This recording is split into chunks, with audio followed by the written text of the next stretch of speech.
de Dieu, on va prendre un témoignage, c'est le temps des témoignages. C'est un témoignage particulier que j'apprécie. Un seul. Ce n'est pas cette fois-ci un témoignage de satanisme, de sorcellerie, de franc-maçonnerie, mais un témoignage très puissant. C'est le frère Brice Eleka. Est-ce qu'il peut avancer? Le frère Brice Eleka va rendre son témoignage pour nous édifier. Pour ceux qui ne le connaissent pas, il fut champion de kickboxing en Chine. Est-ce qu'on peut acclamer le Seigneur Jésus-Christ? Et la particularité de son témoignage, peuple de Dieu, c'est que si plusieurs personnes avaient été dans son cas, c'est pas évident que ces personnes acceptent tous les avantages qu'il avait pour venir servir Dieu. Vous voyez, c'est un témoignage vivant. Souvent les gens croient que ceux qui servent Dieu, ce sont des ratés, ceux qui n'ont pas réussi. Non, loin de là. Il avait un salaire d'environ 1 million. Je vous dis la vérité. Mais il a laissé, il est venu servir le Seigneur Jésus-Christ. Il venait, on peut acclamer pour le Seigneur Jésus.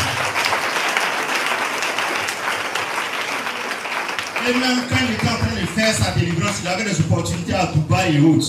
Combien de personnes peuvent refuser ces opportunités à Dubaï pour venir servir Dieu, pour venir à l'APD où on est actuellement là? Qui peut faire ça? Que Dieu bénisse ceux qui peuvent le faire. Et pour votre gouvernement, sachez également qu'il a une bénédiction, il y a bien une bénédiction pour l'APD parce qu'il est polyglotte. Il parle plusieurs langues, n'est-ce pas? Est-ce que tu peux faire une petite démonstration?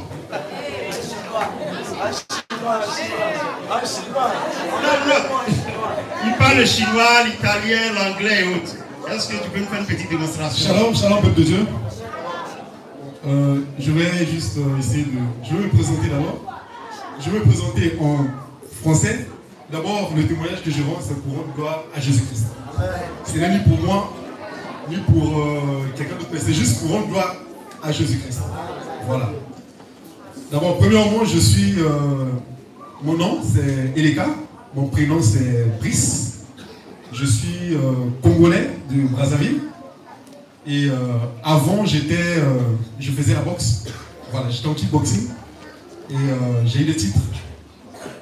Et je suis passé en MMA. Je ne sais pas si vous connaissez le MMA, c'est le combat qu'on fait dans les cages. Voilà.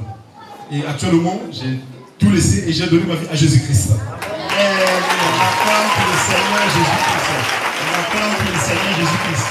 Tu vas nous transcrire ça en chinois maintenant.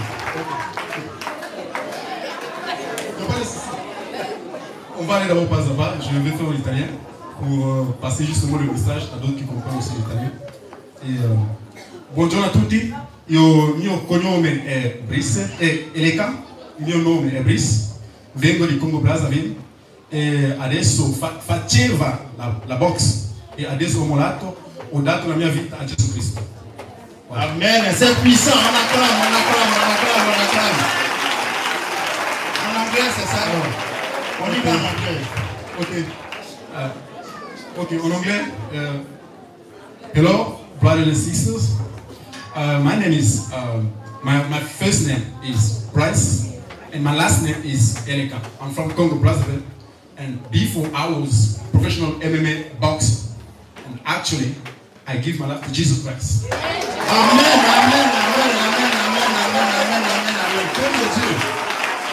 Peuple de Dieu, c'est pas l'anglais du lycée ni de l'université. Ça, c'est l'original, peuple de Dieu. On va acclamer encore, c'est puissant. On y va en chinois. Okay. D'accord, je vais présenter son chinois. Donc, Kajahao.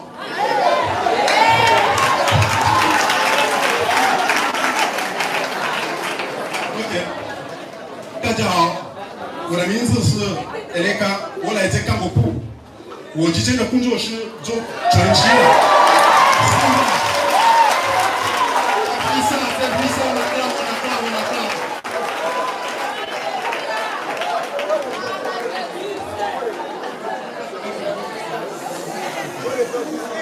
D'accord, je vais reprendre. D'accord. D'accord, je me présente en chinois, comme il y a un peu du bruit. Voilà. Ce test. 大家好，我叫 Eleka， 我来自刚果部。我之前的工作是打拳的，我是 MMA 打拳的，我是关节 Shenza Urikaila, ou par vos sensations, Yesu, ou par la chair, et Yesu. C'est le cas. Seigneur Jésus.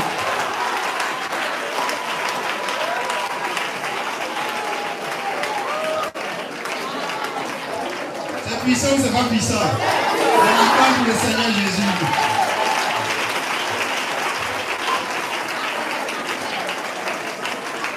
En fait, peuple de Dieu, c'est là la puissance de l'évangile. Il était venu en Afrique de l'Ouest juste pour faire du tourisme. Voilà, je crois, et le Seigneur Jésus-Christ, par sa grâce, lui a permis d'arriver à l'armée de délivrance. Et il a décidé de rester pour servir le Seigneur Jésus-Christ.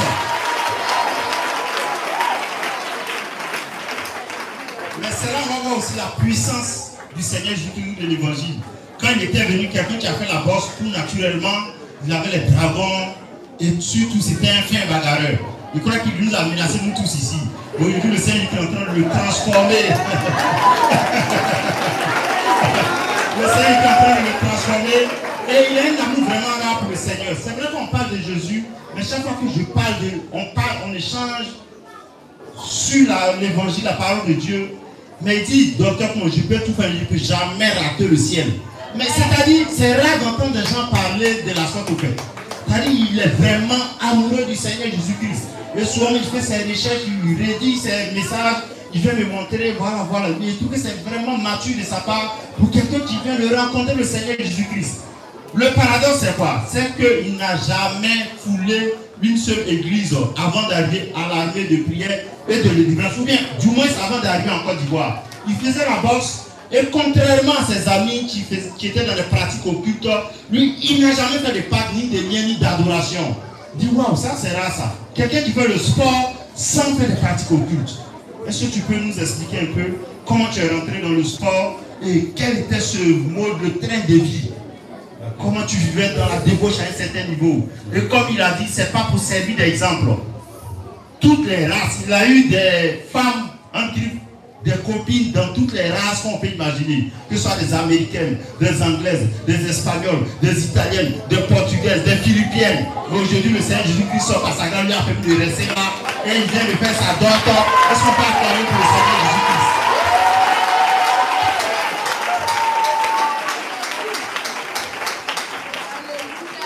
D'accord. Shalom, peuple de Dieu. Comme je le disais tout à l'heure, que mon témoignage, c'est pour rendre juste gloire au Seigneur Jésus-Christ. Parce que c'est celui qui mérite l'honneur et la gloire. Ce n'est ni pour moi, c'est juste pour passer le message à quelqu'un qui était dans la même situation, qui est actuellement peut-être dans la même situation que moi, qui va le permettre de sortir de ça. D'abord, premièrement, j'aimerais expliquer comment est-ce que je suis arrivé par la boxe. C'est-à-dire que voilà, par la boxe. Voilà. J'ai quitté le pays, j'étais d'abord au Congo-Brazza. J'avais postulé pour que je puisse aller en Chine. J'ai demandé le visa. D'abord, depuis le pays, je faisais la boxe. Je faisais la boxe, voilà, la boxe anglaise, juste dans les petits clubs. Et après, je suis parti en Chine pour... c'était pas pour la boxe, mais c'est pour mon master. Parce que j'ai un master en maritime et management. Je comprends, un grand intellectuel en plus. Un intellectuel en plus fait pour Dieu. Et je suis arrivé en Chine, je suis arrivé à Shanghai. D'abord, je suis passé par Guangzhou, après je suis passé, il y avait une ville qu'on appelait Suzhou, après je suis resté à Shanghai. À Shanghai, c'est à Shanghai Ocean Maritime University que j'ai fait mon master. Donc je suis resté là-bas pendant plus de 5 ans pour faire mon master à Shanghai. Donc, et après cela, j'ai d'abord rencontré une copine chinoise. C'est elle qui m'a motivé pour me dire, bon écoute, mais comme tu aimes le sport, pourquoi pas tu peux, comme tu fais la boxe anglaise, c'est mieux que tu puisses enchaîner avec les kicks. C'est-à-dire que les kicks, c'est avec les pieds. Voilà. Vu que la boxe anglaise, il y a une différence entre le kickboxing et la boxe anglaise. La boxe anglaise, c'est que, par exemple, pour citer juste un exemple là, comme le Mike Tyson, le Mohamed Ali, tout ça, c'est la boxe anglaise. Dans le kickboxing, on utilise les pieds. Voilà. C'est ça la différence. Et elle m'a motivé, elle m'a dit non, mais pourquoi pas, tu peux aller commencer à faire la boxe. Ajouter avec les pieds, voilà, le kickboxing. Moi j'ai dit ok, d'accord. On a préparé. On avait un club qui était en Thaïlande, parce que de là-bas je partais de temps en temps je ne veux pas vraiment citer le nom. Voilà, il y a un club en Thaïlande, on partait pour aller s'entraîner avec des amis, avec des amis américains, des Thaïlandais, pour s'entraîner ensemble. Et c'est à partir de là que j'ai commencé maintenant à avoir l'envie. Voilà, je me suis dit, bon voilà, comme j'ajoute avec l'équipe, c'est mieux. Et je participais au tournoi, je faisais mes tournois, de temps en temps, j'ai surné presque toute la Chine. Parce qu'au niveau de la Chine, il y avait un nom qu'on me surnommait dans le sport. C'est-à-dire le nom, c'était Game Over. Le nom qu'on me surnommait, c'était Game Over. Donc même sur mes pages, Instagram, YouTube, par la grâce du Seigneur, j'avais tout supprimé. Le nom que me surnommait avant, c'était le champion Game Over. C'était ça. Voilà. Donc j'ai participé à des tournois. Voilà, kickboxing, j'ai eu à faire beaucoup de choses. Et voilà, ça c'est au niveau de... Comment est-ce que je suis arrivé au niveau du kickboxing? Okay. Comment tu es arrivé au niveau du kickboxing? Et on va essayer de sauter un peu pour voir un peu la vie que tu menais. Parce que tu m'as dit quelque chose. Tu as dit quand tu arrivais en boîte de nuit, tu étais une star avec des femmes qui étaient à ta disposition. Et je précise ce que tu m'avais dit. Tu as une copine chinoise d'abord qui t'a conduit là-bas, philippienne, thaïlandaise, américaine, mexicaine, anglaise, suédoise, ukrainienne, américaine. Justement, comme je disais tout à l'heure, encore une fois, que je veux rendre gloire juste au Seigneur. C'est juste pour témoigner. Voilà, ce n'est pour se glorifier, pour quoi que ce soit. J'ai eu des copines, comme le docteur Kouma a eu à dire. C'était une vie vraiment que je ne glorifie pas. Je priais même. Parce que je craignais même, j'avais même peur. Parce que quand je suis même venu au retour en Afrique, je craignais même que je puisse avoir peut-être une maladie. Voilà. Donc du coup, quand je suis venu, j'ai fait même des tests, des examens. Par la grâce du Seigneur, vraiment il n'y avait rien. C'est là que j'ai compris que le Seigneur vraiment, c'est vrai que j'étais dans le monde, mais vraiment il était avec moi. Parce qu'avec le parcours que j'ai eu à faire, que ce soit les Américains, les Philippiens, c'est-à-dire que c'était une vie dans les boîtes de nuit. Quand je rentre, il y avait... D'abord, c'est mon manager qui m'emmenait dans les boîtes de nuit. On me dit, bon, Game Over, ce soir, on a tel nightclub qui t'invite. Et quand tu arrives, c'est la caméra. Quand vous rentrez, on t'annonce directement. C'est-à-dire, il y a les lumières, les jeux de lumière là. On braque directement sur toi et c'est toi qui rentres. Et quand tu t'assois, tu rentres, il y a déjà une place et il y a des bodyguards. Voilà. Ils étaient là, voilà, les gars de corps qui préparent déjà une place pour toi. Tu viens, tu montes et il y a une vie d'alcool, tout ça, vraiment bon. Que je rends juste témoignage, voilà. Je ne veux pas glorifier, voilà, dire quoi que ce soit. Voilà, c'est un peu ça. Ok, amen. Et un matin, tu as décidé, tu étais tellement à l'aise que tu voulais venir faire du tourisme en Afrique, n'est-ce pas? Tu as dit au Sénégal, et du Sénégal, tu as vu en Côte d'Ivoire. Explique un peu ce pays. Justement, après, il y avait un tournoi d'abord, avant que je puisse quitter, pour que je revienne en Afrique. J'avais un dernier tournoi que j'ai eu à faire, qui a été organisé par un acteur vraiment connu. Tu peux dire son nom. Voilà, c'était Jackie Chan qui avait organisé le tournoi. Et j'étais la seule personne qui a été retenue dans le tournoi. C'est-à-dire que mon manager m'a contacté, il m'a dit, bon, il y a Jackie qui organise un tournoi. J'étais l'unique noir qui a participé à ce tournoi-là. Il y avait des Américains, mais j'étais l'unique noir qu'on avait pris pour participer. Dans ce tournoi, on a combattu pendant 3 jours. C'est-à-dire qu'il fallait combattre, tu combats aujourd'hui, tu combats demain et tu combats le lendemain. Donc le même jour, et 3 jours d'affilée de combat. Parce qu'on avait 5 jours de combat, et donc tu finis, le champion devait avoir, l'autre là, il devait participer à un film avec Jackie Chan, il fait des trucs. Bon, j'ai participé à ce tournoi, j'ai participé, et le premier jour c'était bon, le deuxième jour, j'avais rencontré un Brésilien. Un Brésilien, c'est cette partie-là que je voulais expliquer. Ce Brésilien, c'est-à-dire le premier jour, j'ai combattu avec un Chinois. Je l'ai battu. Le deuxième jour, c'était avec un Brésilien. Non, c'était un Thaïlandais. C'était un Thaïlandais. Ce Thaïlandais-là, il a fait quelque chose que jusqu'aujourd'hui, quand j'expliquais ça même à mon manager, il ne croyait pas. Qu'est-ce qui se passe? Déjà, dans le monde où j'étais déjà avec le sport, déjà, je ne pouvais pas, c'est-à-dire quand je suis dans la cage, en plus c'était un combat au MMA que j'ai organisé. C'est-à-dire le combat qu'on fait dans la cage là.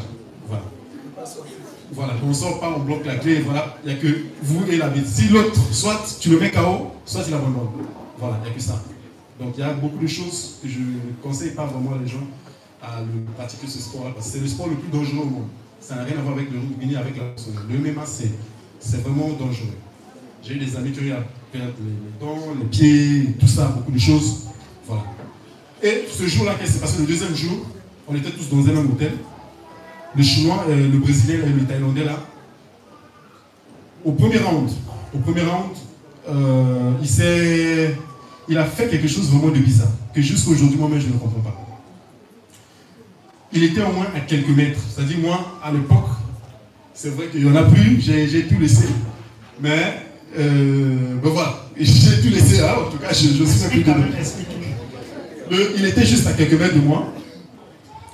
Je savais qu'il devait venir en grappling. En grappling, c'est-à-dire qu'il devait venir au sol, c'est-à-dire m'attaquer par le sol. Je le vois, j'ai dit, bon, je sais qu'il va venir en grappling. Déjà, c'est un Thaïlandais. Je calcule déjà, je sais que c'est un Thaïlandais. Il est fort en petit point. Donc, il ne peut pas quand même facilement m'attaquer au sol. Ça m'étonnait quand même. Je garde ma distance au moins à quelques mètres. Il ne pouvait pas déjà venir rapidement parce que je me déplaçais très vite. Quand je suis dans la cage, très vite que tu n'as même pas le temps de m'avoir. Et donc, je me déplace très vite. Et subitement, qu'est-ce qui s'est passé? Il a disparu. Je dis bien, il a disparu. Il est venu me donner un crochet et je suis tombé. Quand je me réveille, on a déjà arrêté le match.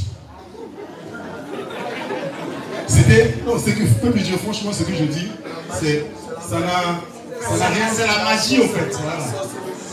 J'ai eu à participer à beaucoup de tournois. J'ai fait beaucoup de tournois. La plupart, que ce soit, la plupart même des lutteurs, ce sont des lutteurs qui sont ici au Sénégal. La plupart des amis qui sont même, certains amis qui sont au niveau de l'UFC, tout ça, je me connaissent quand même. Je n'ai jamais eu un moment où quelqu'un, c'est-à-dire un combat, où j'ai pu expérimenter ça. C'est-à-dire que la personne était en face, l'adversaire était en face de moi. Il disparaît, il me donne un crochet. Déjà, par rapport à la distance, même à ses déplacements, je pouvais dire les gars, il ne pouvait même pas m'avoir. Je ne pouvais pas m'accepter à recevoir un crochet facilement comme ça. Surtout que c'était un combat, un tournoi où je savais qu'il y avait, à la fin, il y avait Jackie Chan qui avait organisé. Donc il disparaît, il me donne le crochet, je me relève. J'ai dit à mon manager à la fin, j'ai dit, le mec là a disparu, il m'a donné un crochet.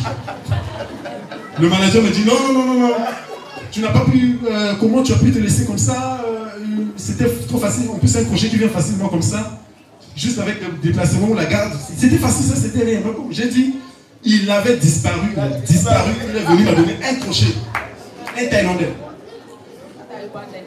Et on me dit non, j'ai demandé à mon manager s'il pouvait refaire la partie, c'est-à-dire en rebook, pour voir un peu comment est-ce que...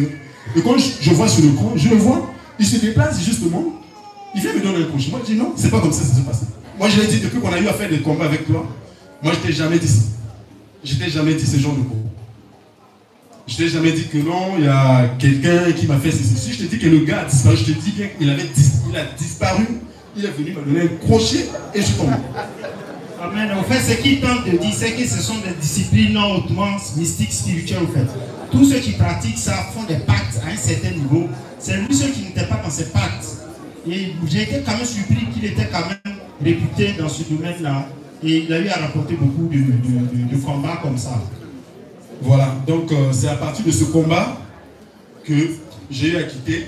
J'ai quitté avant que c'est là où le docteur m'a posé. Pour moi, je me suis retrouvé sur le niveau de l'Afrique. J'ai quitté la Chine, à Shanghai, et je suis parti au Japon. Je suis parti à Tokyo.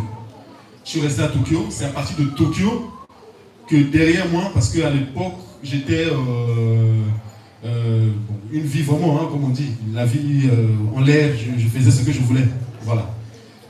Et derrière moi, on m'appelle pour me dire que voilà, il y a une maladie qui est sortie en Chine, à Wuhan. Donc, c'est vrai, ça va se calmer, mais on va voir. Pendant que moi, j'étais en tourisme à Tokyo, parce que j'étais parti à Tokyo, il y avait, je devais aller signer un contrat, en fait, avec le plus grand club de l'MMA du Japon, qui ils devaient normalement le champion. Il y a un champion là-bas, numéro 1 du Japon, il s'appelle Nasukawa. Il a eu à faire même le combat avec Floyd Mayweather, le champion Floyd Mayweather. Ils ont fait même un combat de boxe avec lui au Japon. C'est avec son coach que j'étais parti en fait rencontrer son coach pour qu'on puisse signer un contrat et que je devais normalement monter à l'UFC pour les États-Unis. C'était ça le plan.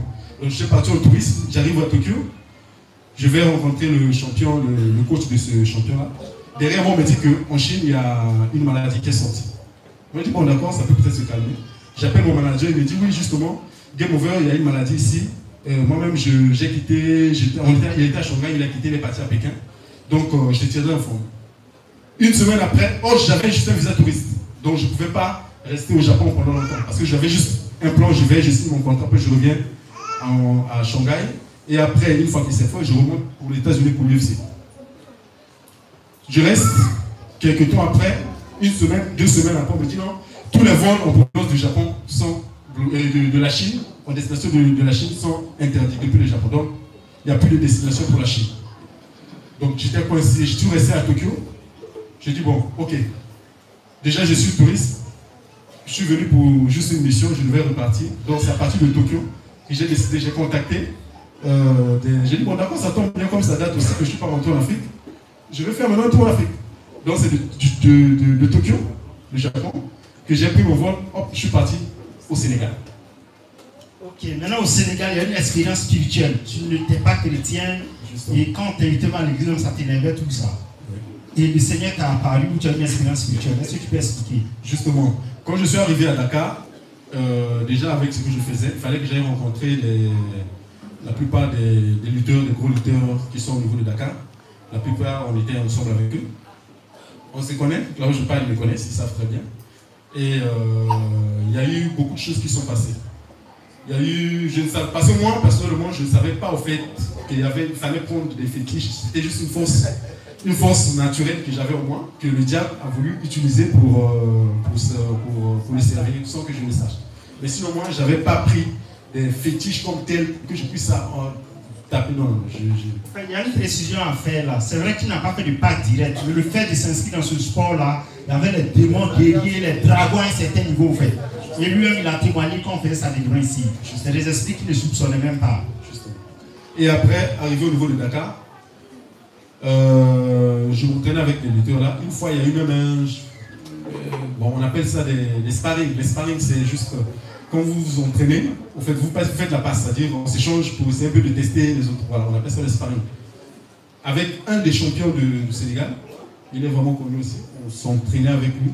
Le lendemain matin, je suis tombé malade pendant 3 jours. Je suis tombé malade. C'est-à-dire, je suis malade, je pouvais mourir.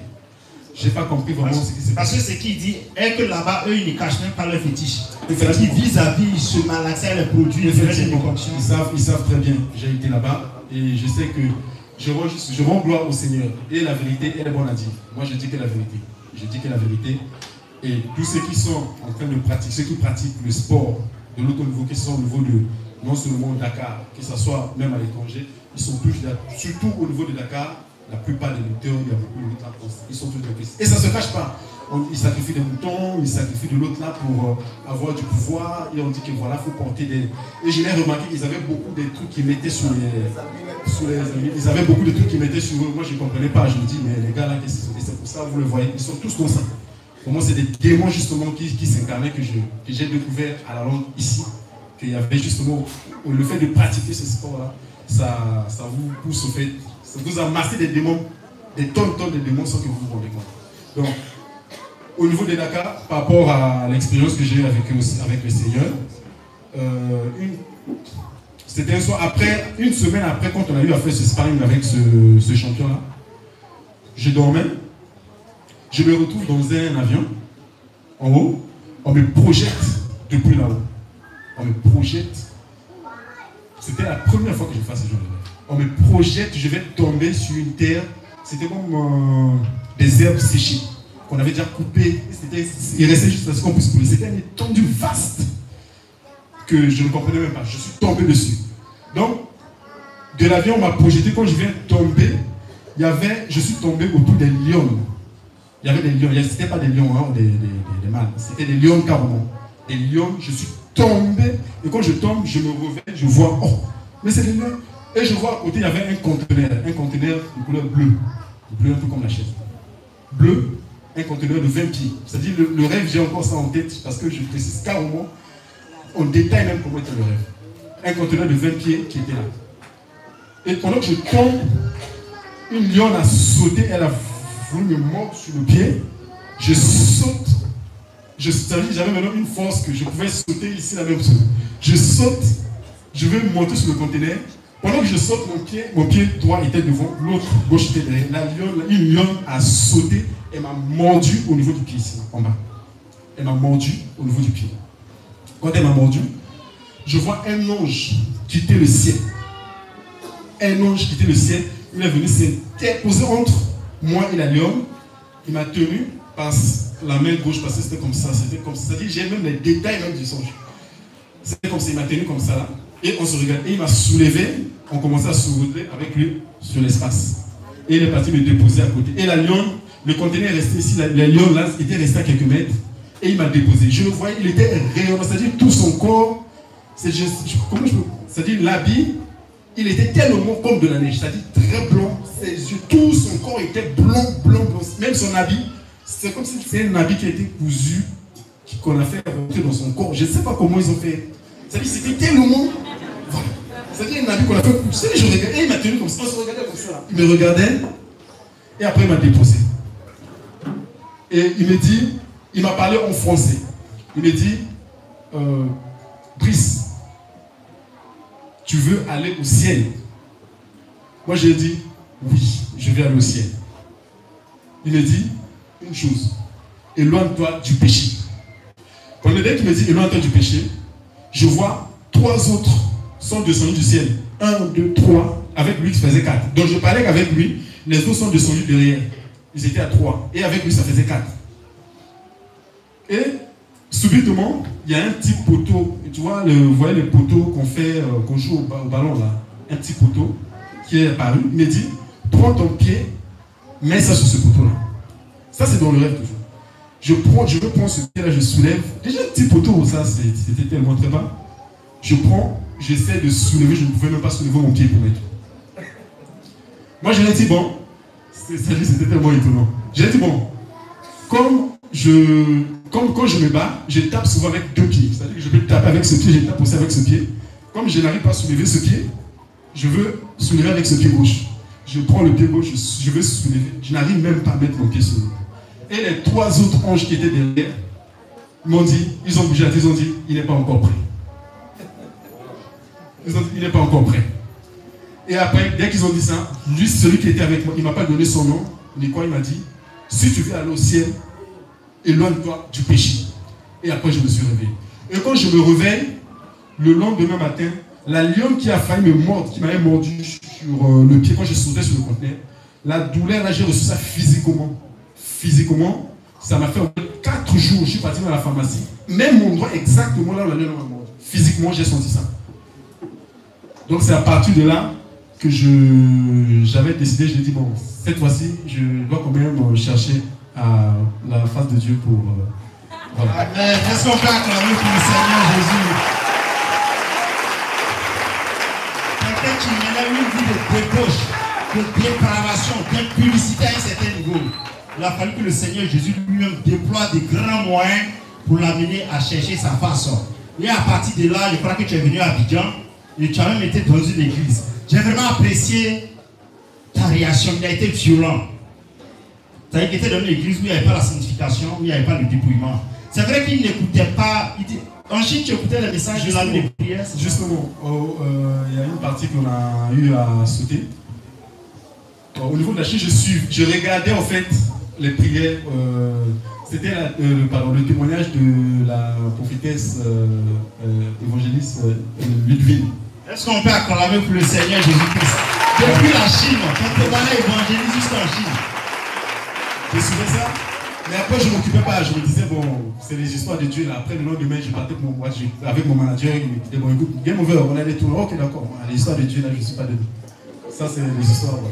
Mais je me réponds que le Seigneur me pardonne pour cette réaction parce que j'étais ignorant, justement, je ne savais pas.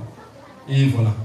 Amen. Donc, quand il est arrivé en Côte d'Ivoire, il cherchait une église, mais naturellement, il ne supportait pas une église où il n'y avait pas la sanctification. Et même, il a atterri dans une église, et même, il a eu à évangéliser cet homme de Dieu là, qui est réputé, on n'a pas dit son nom. Est-ce que tu peux expliquer un peu?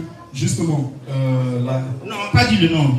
Justement, heureusement que Docteur Kouma me retient pour dire que ne pas dire le nom. Si pour moi, je devais dire le nom. Parce que je dis, moi, on dit la vérité parce que je ne veux pas que le Seigneur puisse me réprimander en disant que dans 2 matins, je t'avais envoyé là-bas, tu n'as pas fait. Bon, comme l'autorité de Dieu est là, on respecte, je ne vais pas dire le nom. Si c'était que moi je disais le nom correctement et proprement.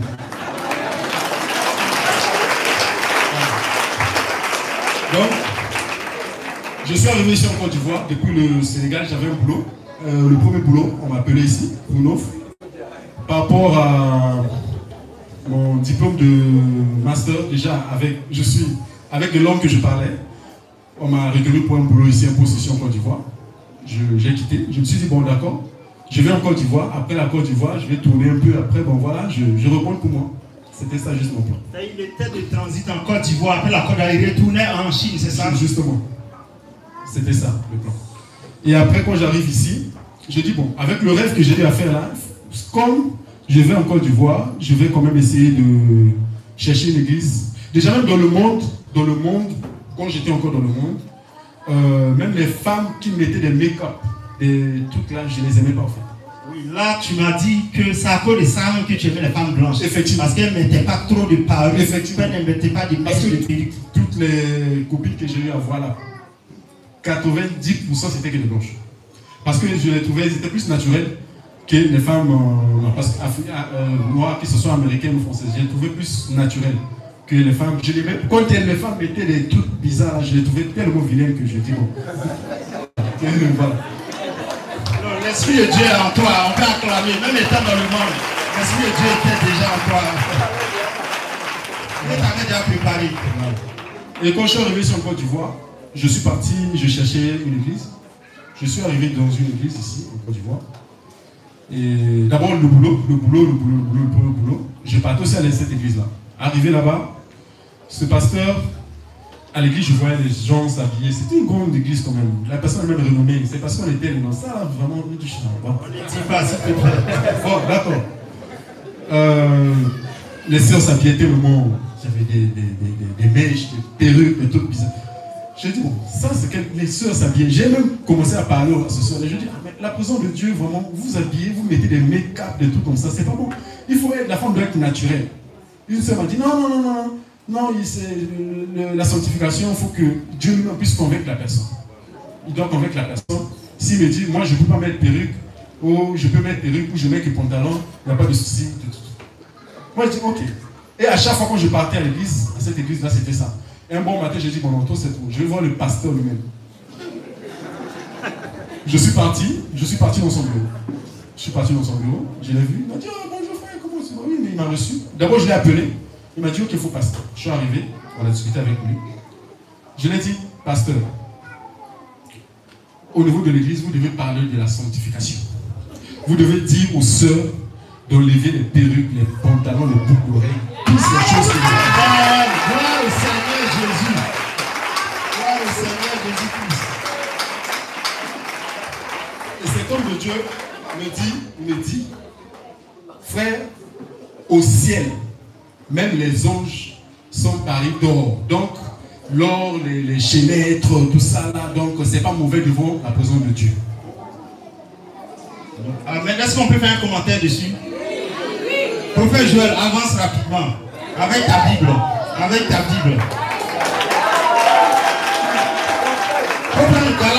Galate 1 rapidement. Parce que les gens pensent que c'est l'esprit du ciel qui enseigne la parole de Dieu ou bien qui fait église. J'en ai parlé avec un frère, une soeur également. Elle dit, mais je suis un homme de Dieu, il a déjà visité le ciel 2 fois, 3 fois. Du coup, au ciel, c'est les bijoux. Les anges, bon, Dieu dit au ciel, il y a des lois et autres. J'ai dit, non, le Seigneur Jésus lui-même nous a dit, et l'apôtre Paul a dit, même si un ange venant du ciel, l'ange habite tout ça.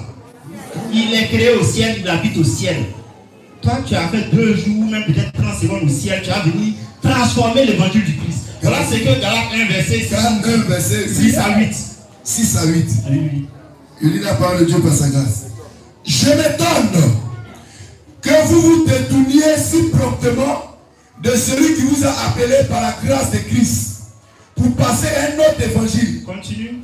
Non, pas qu'il y ait un autre évangile, mais qu'il y ait des gens qui vous troublent et qui veulent renverser l'évangile de Christ. Voilà, il dit qu'il n'y a pas plusieurs évangiles, mais c'est qu'il y a eu des trompeurs. Des gens qui sont troublés pour renverser l'évangile du Christ.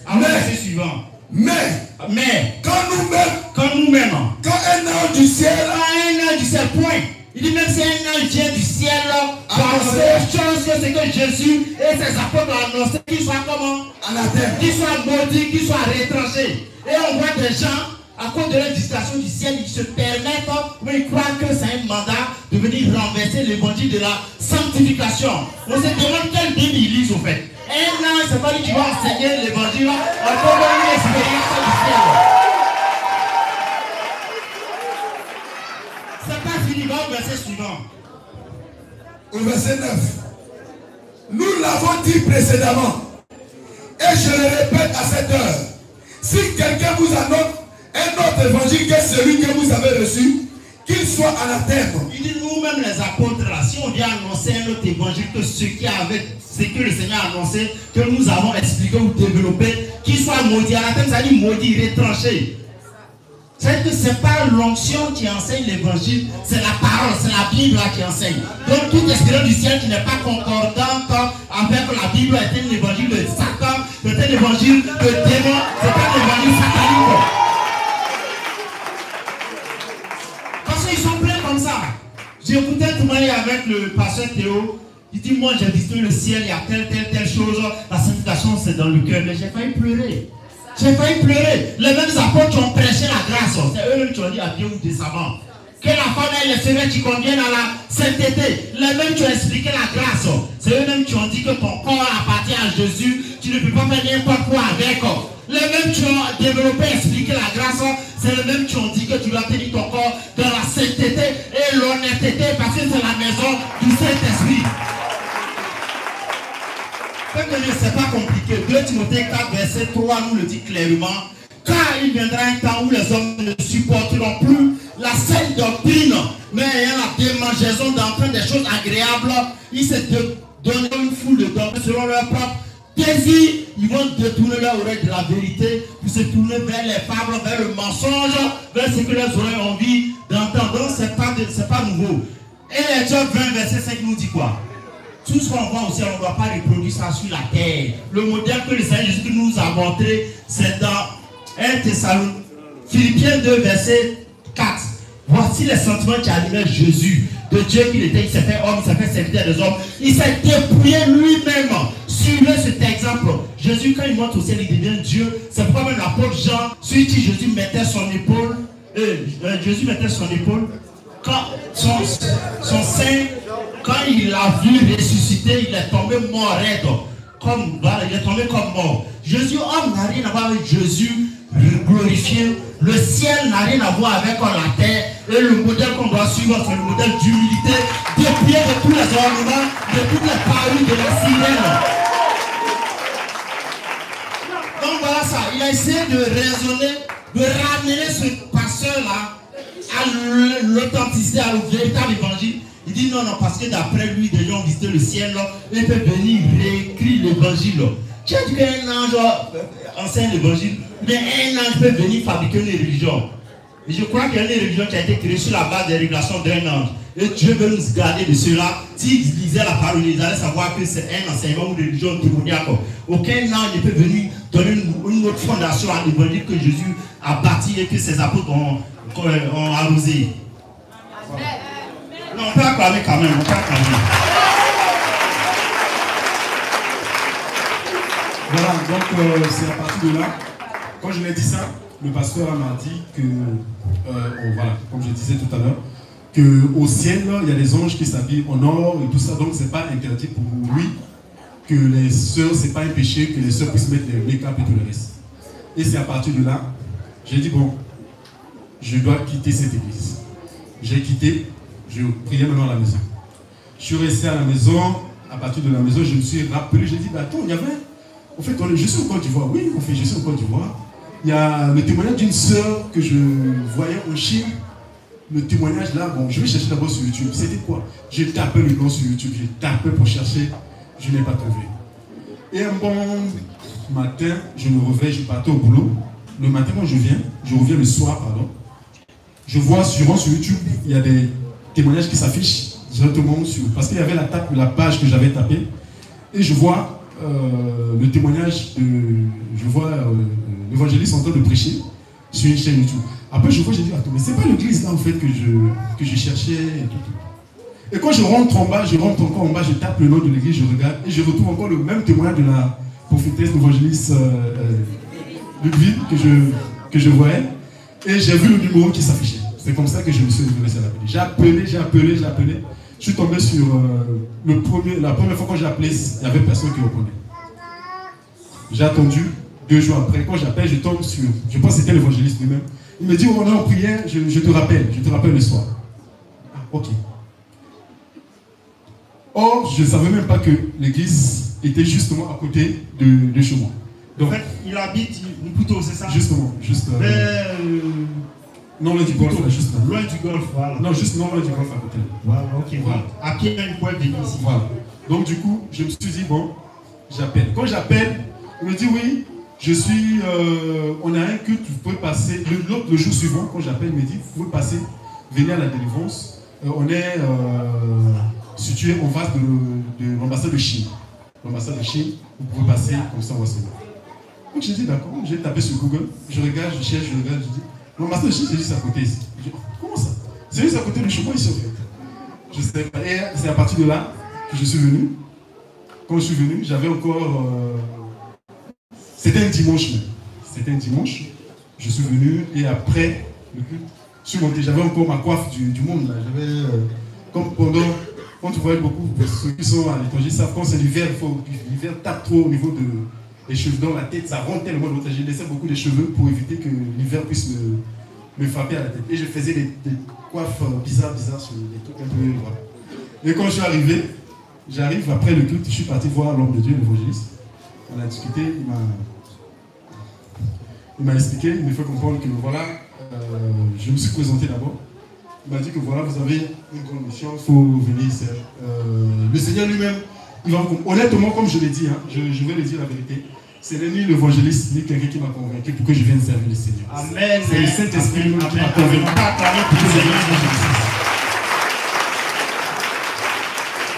Pourquoi je le dis?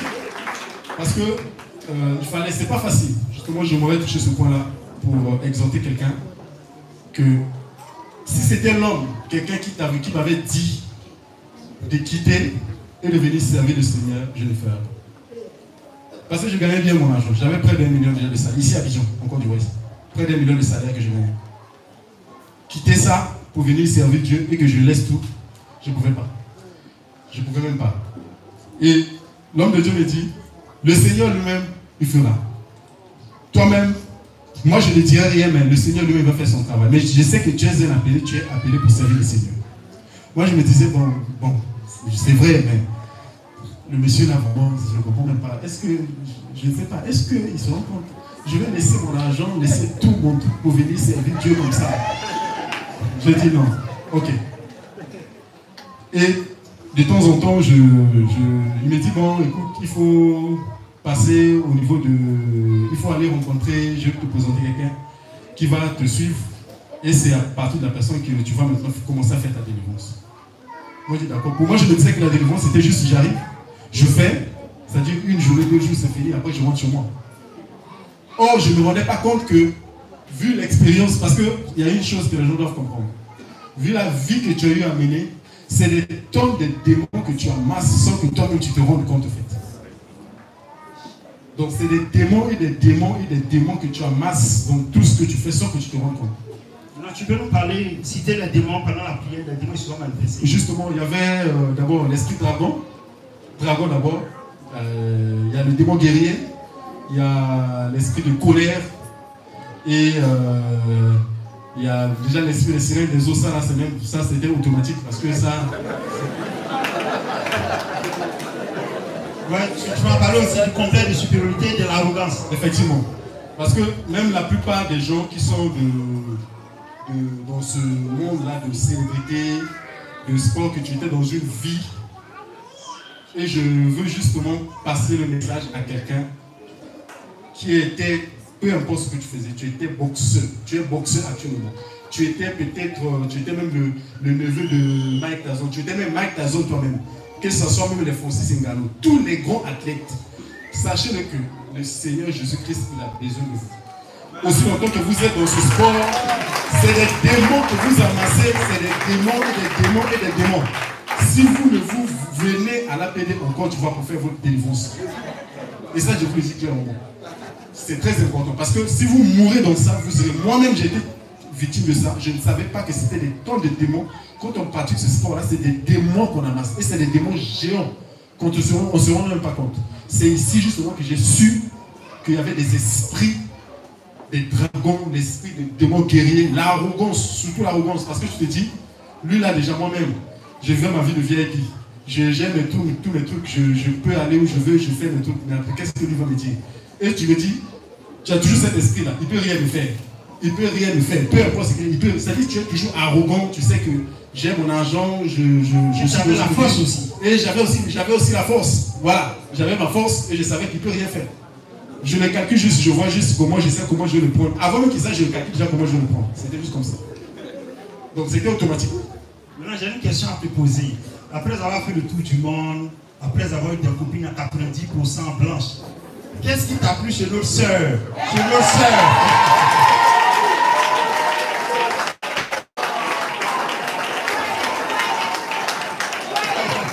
Bon, ok, on va sauter cette question. Le peuple de Dieu, il a dit quelque chose de très important. Souvent, les gens ne réalisent pas ça. Ils ne comprennent pas pourquoi les gens peuvent laisser des salaires de millions pour venir servir Dieu à la nuit de prière et de délivrance. Des gens quittent l'Europe, la Chine, le Japon, le Togo, le Bénin, le Congo pour venir servir Dieu. Ils ne comprennent pas. Le peuple de Dieu, permettez-moi en une minute de donner la fondation de ce qui se passe. On ne dira pas magie, mais du déploiement de la puissance du Seigneur Jésus-Christ. Voilà ce qui se passe. Dans Marc 1, verset 16. On dit comme il passait le long de la mer de Galilée, il vit Simon et André, frère de Simon, qui jetaient un filet dans la mer car ils étaient pêcheurs. Jésus leur dit, suivez-moi et je ferai de vous pêcheurs d'hommes. Il n'a pas fait de discours ni de développement. Aussitôt, il laissait leur filet et le suivit. Quand Dieu est là, quand sa puissance est là, peuple de Dieu, même si tu es ministre, quand Dieu t'appelle, tu suis automatiquement. Ce n'est pas un envoûtement, c'est la puissance de Dieu qui fait ça. C'est-à-dire, la réponse immédiate de ces pécheurs à l'appel de Jésus a de quoi intriguer. Quelle est donc l'autorité de cet homme pour que les gens soient prêts à tout quitter pour lui? C'est l'autorité du Seigneur Jésus-Christ, c'est la puissance de Dieu. Et ce n'est pas encore fini. Marc 1, verset 19.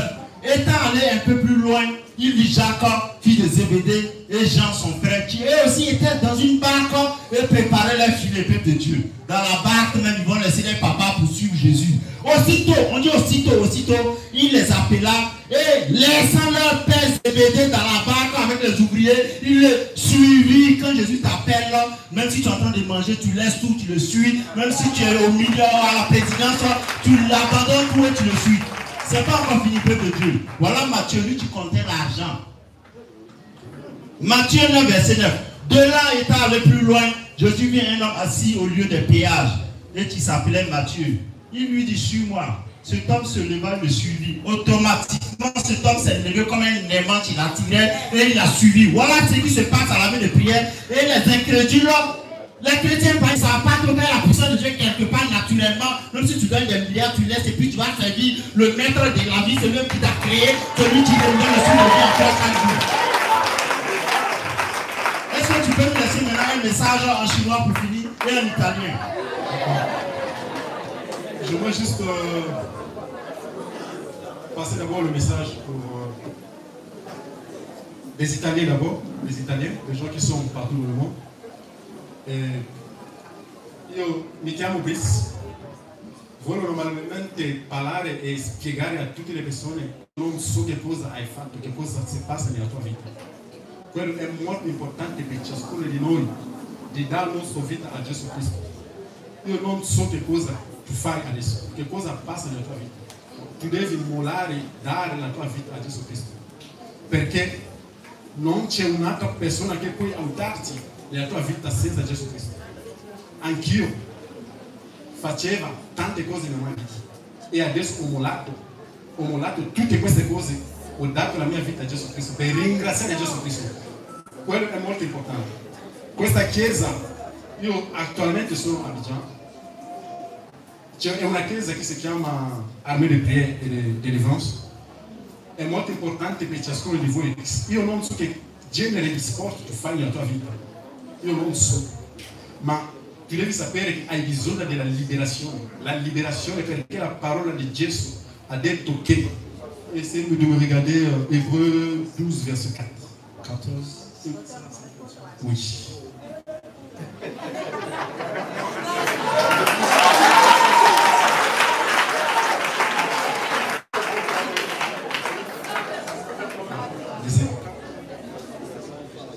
Hébreux 12, cherchez la traduction. Hébreux 12, verset 14. Recherchez la paix avec tous et la sanctification sans laquelle personne ne verra le Seigneur. Voilà. Ha ascoltato questa parola, è una parola, è la Bibbia, non è io che ho parlato, è la Bibbia. Cerca la pace con tutti e anche la santificazione. Senza la santificazione nulla può andare nel cielo, quello è molto importante per ciascuno di noi. La santificazione in Gesù Cristo. Dà la tua vita a Gesù Cristo, fratello mio, amico. Io non so dove tu sei. Perché senza Gesù Cristo possiamo niente fare. Ti ringrazio troppo, fratello mio. O una persona chiama il nostro numero di telefono, è molto importante. Hai bisogno, possiamo, la chiesa è qua per aiutare ciascuno di voi.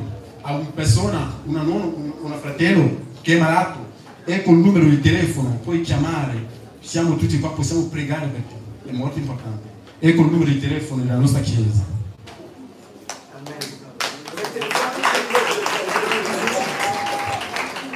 07 49 24 8992.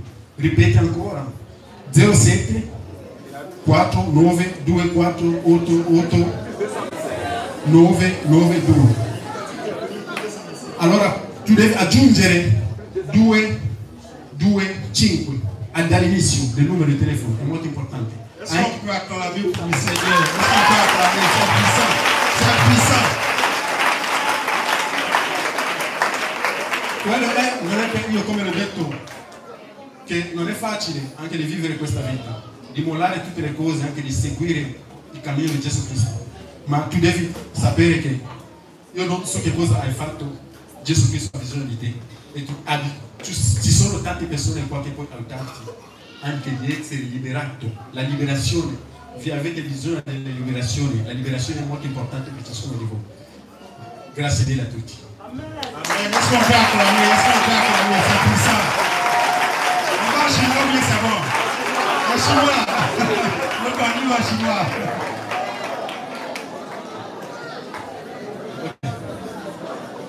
大家好，就是我现在在哥德基华这个国家，我刚刚说这个工作就是我之前的工作是打拳的，我是 MMA 打拳的。现在我告诉你们，我不知道你现在在哪个国家的，你在哪个地方？我跟你说，这个非常非常重要，大家。你是住人，你住在美国，你在法国，你在英国，你全部地方你在住在哪里？你想知道，你需要相信耶稣，除了耶稣，没有别人可以帮你。大家都在这个国家，我告诉你们，如果你有问题，你有什么原因，我不知道。现在你有什么原因，我不知道。但是我告诉你，耶稣需要你，他需要帮你。你有什么情况？我不知道你现在有什么情况，但是我告诉你，你必须相信耶稣，这个非常非常重要的事。如果你有什么问题的话，你把那个电话号码，这个电话号码就是我们这里在各个地方，你把这也是 WhatsApp， 你可以用这个电话号码，也非常重要的，就是0749248992。我再来一下，0749248992。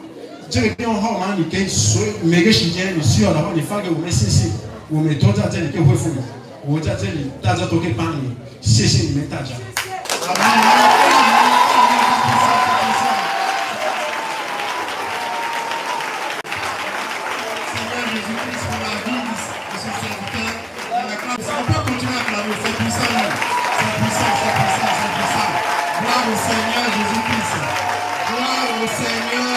Jésus-Christ.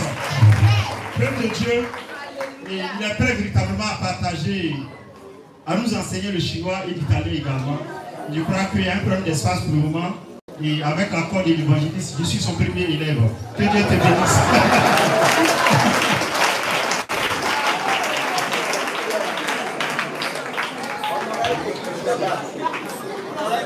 Oui, on aura bientôt une église en Chine et je crois que le Seigneur va passer par nous.